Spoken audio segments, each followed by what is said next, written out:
Alors, actuellement, vous savez, la Chine est un pays très vaste et on a tous les climats, tous les types de sols, et par conséquent, on est en mesure de trouver les bons terroirs. Encore faut-il les chercher. Et pour le moment, les Chinois ont été plus attachés par l'apparence, par l'image qu'apporte précisément le nom du cépage, le château, le domaine, et moins attachés à l'idée de terroir, c'est-à-dire de petites parcelles. On y vient. L'idée de terroir est une idée qui pénètre parce que on fait du vin, on le vend bien, mais on commence là-bas à se dire il faudrait peut-être arriver à égaler les autres. Il y a beaucoup de regards qui se portent sur les vignobles français, en particulier sur Bordeaux, aussi sur la Bourgogne, la vallée du Rhône. Et ces regards permettent de voir que les très grands vins, ceux qui ont la belle réputation, viennent de parcelles de vignes qui sont parfaitement délimitées.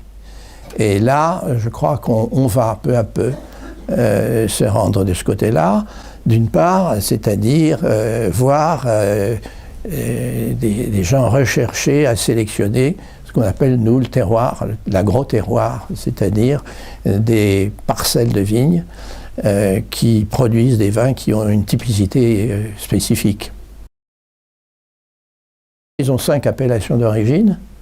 J'allais dire indication géographique plus qu'appellation d'origine, mais ils sont dans cette démarche pour un certain nombre d'entre eux.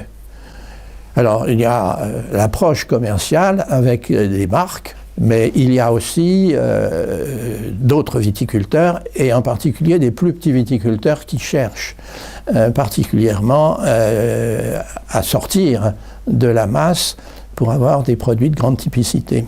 Mais ce qu'il faut dire aussi, c'est qu'ils sont capables de faire tous les types de vins, et la Chine est le premier producteur au monde de vins de glace, conseillé en cela d'ailleurs par des Canadiens producteurs de vins de glace qui sont venus les conseiller, et aujourd'hui en Chine on est devenu le premier producteur de vins de glace. C'est simple, hein. Ils sont allés implanter leurs vignobles dans les régions froides.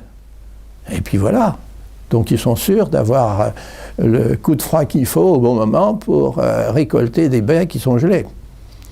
Voilà, ça c'est aussi une caractéristique du développement. Il n'y a pas, j'allais dire, de discipline qui ne les intéresse. Ils commencent à faire des vins effervescents, c'est-à-dire des vins mousseux. Bon, ils ont cette curiosité qu'on leur connaît, et ils sont capables d'adapter, de s'adapter, et ensuite, j'allais dire, d'absorber ce qu'ils ont vu et compris pour le restituer très facilement finalement.